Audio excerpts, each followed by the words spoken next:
দুবরাজপুর ব্লকের যশপুর পঞ্চায়েতের একটি গ্রামে বাড়িতে ডেকে দীক্ষা দেওয়ার নাম করে ধর্ষণের অভিযোগে গ্রেপ্তার করা হলো এক গুরুদেবকে। ধৃত গুরুদেব নিজেই স্বীকার করে নেন যে তিনি ধর্ষণ করেছেন, তবে মহিলার সম্মতি নিয়ে এই কাজ করেছেন। উল্লেখ্য, গুরুদেব ওই মহিলার বাড়িতে গিয়েছিলেন দীক্ষা দেওয়ার জন্য।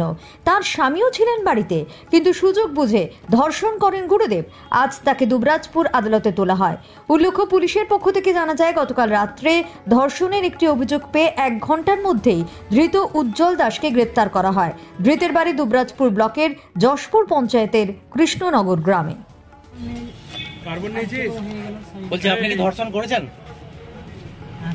আপনি ধর্ষণ করেছেন? করেছেন? কি করে হলো? জবরদস্তি।